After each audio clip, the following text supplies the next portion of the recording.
foundation for many other solutions to work. Today, I'm going to first explain the rationale for lower speed limits, and then also propose a system which will be most adaptable to the situation in Hong Kong. Looking into our pedestrian casualty situation for the last 35 years, the casualty and the fatalities have been dropping. But still, over 35 years, we have had already more than 6,000 pedestrians killed on our roads and more than 200,000 pedestrians injured. There have been tremendous achievements, as you can see from these graphs. But the trend, we don't know. It may be further decreasing, or we have reached a stagnant point. So if we want to have much bigger achievement, what we can do?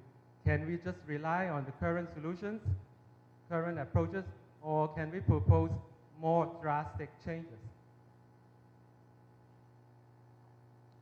We need to understand where pedestrian casualties happen.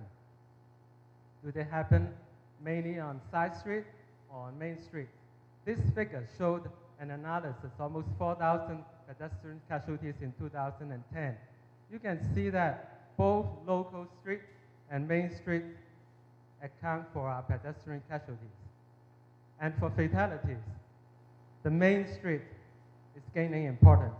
So that means we cannot address pedestrian casualties on local streets alone. We have to deal with the main streets as well. And that is clear from this picture showing a plot of 5-year data of pedestrian casualty in Tsim Sha Tsui. You can see that they are very much spread over the entire urban area. On the main street, of course, is important, but they happen everywhere on the side streets. So we cannot easily tackle the problem by only addressing black sites or certain junctions or adding a few railings or improving a few junctions. We have to impose an area-wide solution.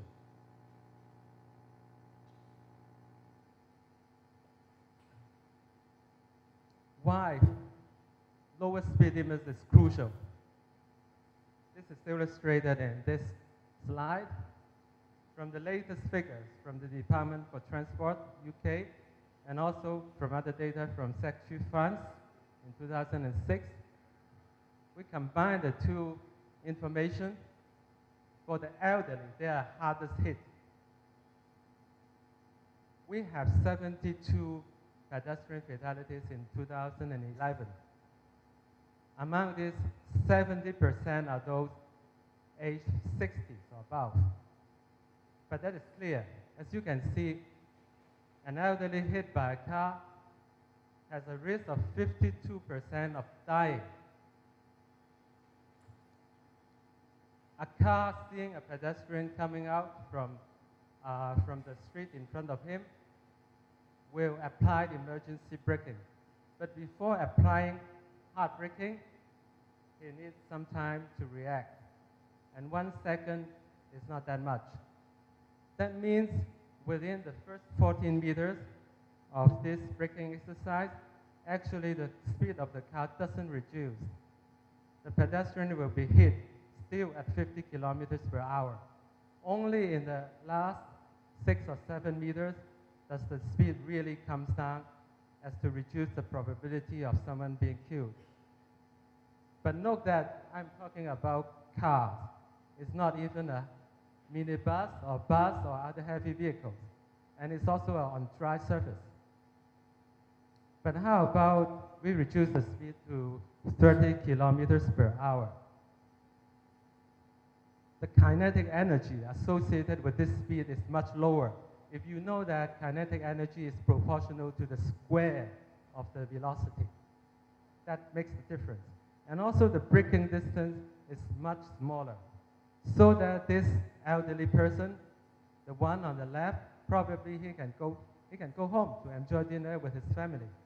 But the one on the right, he will have half the chance of dying. And even if he doesn't die, he will experience very severe injuries. How about we adopt an intermediate speed limit, 40 kilometers per hour. So there is still a fair chance of being killed, but it's much reduced in comparison with the 50 kilometers per hour. The significance of this is that 50 kilometers per hour is the default speed limit in our urban areas.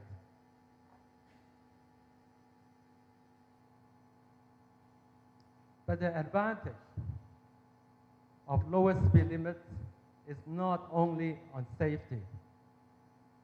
Speed limit and design speed of streets and roads are closely tied up with the design features, notably in street alignment, in the layout, in the materials you can use, and the type of street furniture.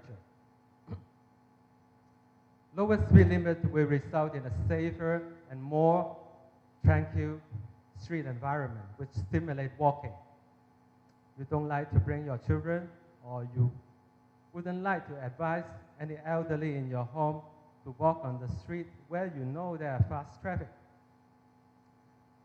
But also, lower speed limit and design speed give our designers much more flexibility in laying out the street.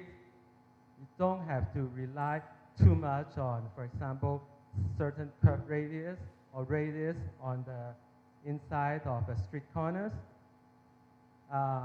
Lower speed limit is associated with less signs, markings, and railings. And there is lesser restriction for passive safety. What does it mean? In a collision, especially on a highway environment, every street furniture, you have to be very careful that in case of a loss of control situation, the vehicle occupants won't be severely injured. But in a street environment with 40 kilometers per hour or less, you can have much more flexibility to have different types of nice and good-looking street furniture closer to the curb. So there are more flexibilities for landscaping, and also we wish to see lower speed limit tied up with heritage conservation.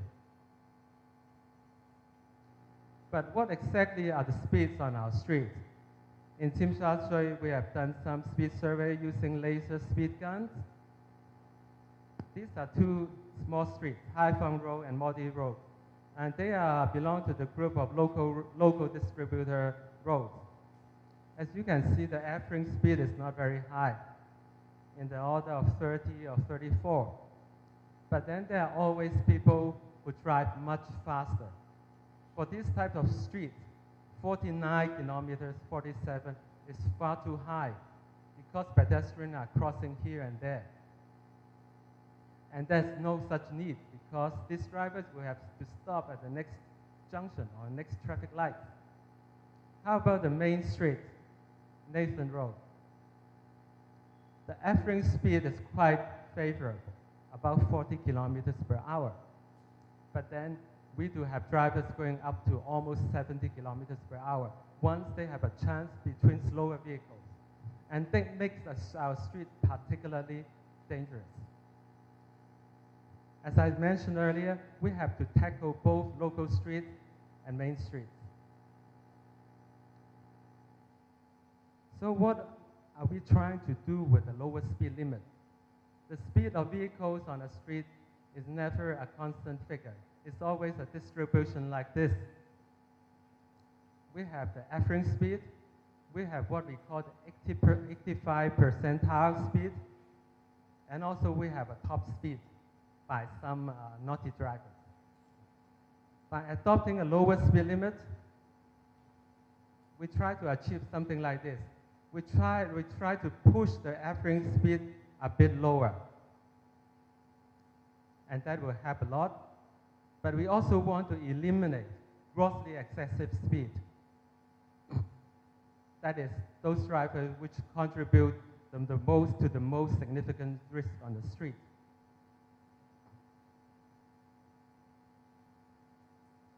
And lower speed limit is not only beneficial for pedestrians. We are looking to benefit for cyclists and for vehicle occupants in case their vehicles collide with another vehicle. And also, excessive speed leads to the need for emergency braking for buses. And that is also one of the major concerns, that people do fall down inside buses and severe injuries can arise.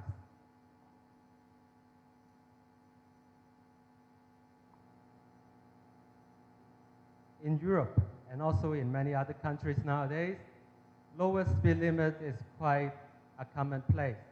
Just to give you an example of France, so we have the built-up area on the right, 50 kilometers per hour, same as in Hong Kong. To the left, we have the pedestrian zone. So no cars, I mean, that is clear.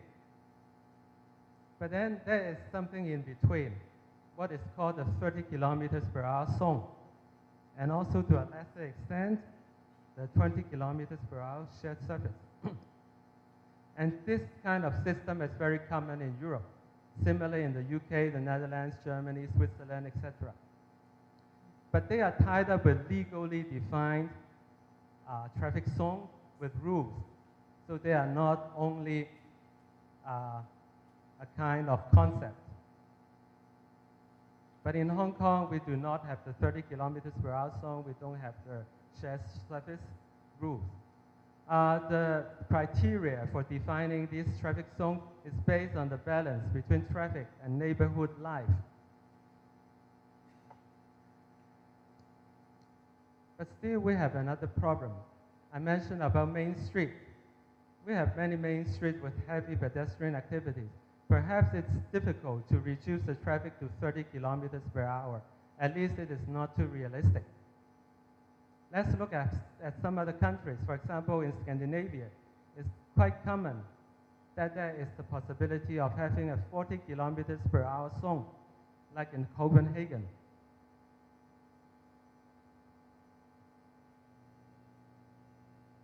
So, in this presentation, I'm going to propose a new system for Hong Kong made up of the 40 kilometers per hour zone, 30 kilometers per hour zone, and the shared surface with 20 kilometers per hour. And these signs, I specially designed them to show the balance between traffic and pedestrians.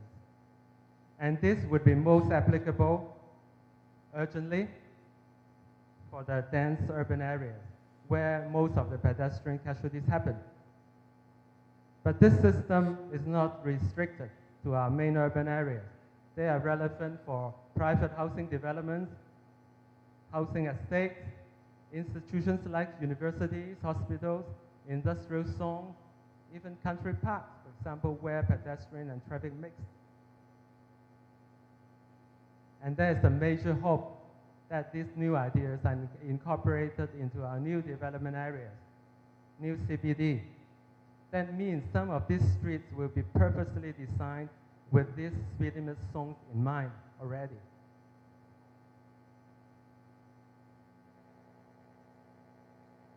So the 30 kilometers per hour zone emphasizes that pedestrian has a high priority together with traffic and also streetscapes. So these are the type of streets which would be most suitable for the 30 kilometers per hour zone concept. The termination of the 30 kilometers per hour zone is by a sign with a slanting black mark on the side. So the entrance is with this sign. So 40 kilometers per hour zone beginning with the sign on the left and ending with the sign on the right. And these are the type of situations which would qualify for the 40 kilometers per hour zone, like this district distributor street or even primary distributor streets, where there are very heavy pedestrian cross movement.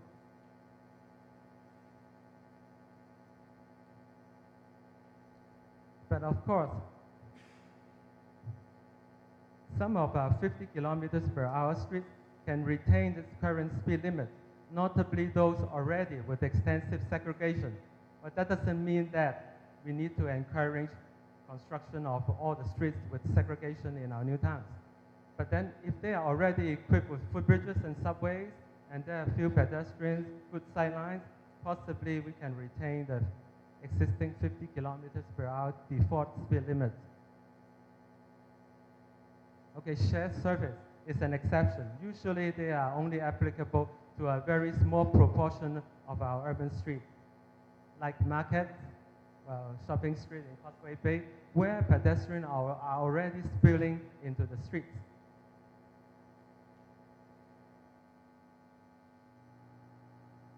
So to what extent will this new system benefit? So I try to code all the 4,000 pedestrian casualties according to the road street hierarchy to see how they can benefit from it. For the streets, it is almost certain that almost all these streets can be classified as 30 kilometers per hour streets. But for the local district distributor, there are more which qualify as the 40 kilometers per hour zone. And for the district distributor, then a lot can be classified under the 40 kilometers per hour.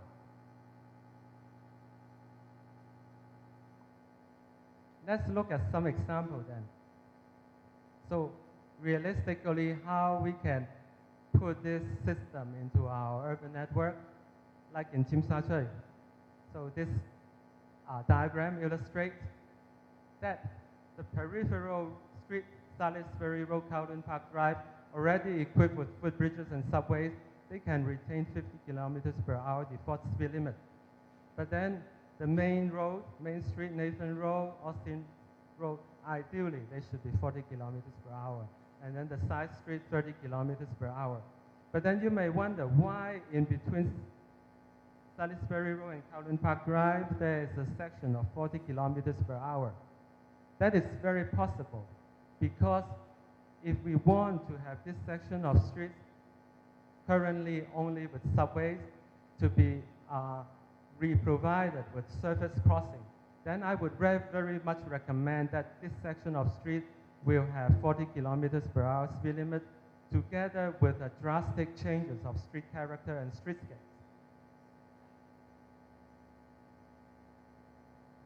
Another example, Wan Chai. The trunk road, okay, in green, Queensway, 50 kilometers per hour, no problem. But then most of this street, Main Street, within the Wan Chai area, they are very heavily used by pedestrians, and they have very high casualty tolls for pedestrians. So my proposal would be that the main section of Queens Road East will have 40 kilometers per hour speed limit, and then similar for Wan Chai Road, Hennessy Road. Because traffic average speed is moving only around 40 anyway. We don't want to have some drivers going excessively fast. Like in one of the survey we did for Queens Road East, one taxi driver just went 72 kilometers per hour at 7 p.m. I mean, that is grossly inappropriate. This concept can also be applied to rural communities. Kam Tin Town, we already have a bypass, 70 kilometers per hour, but the main street, why can't we make it more attractive with streetscape, and then at the same time having a lower speed limit?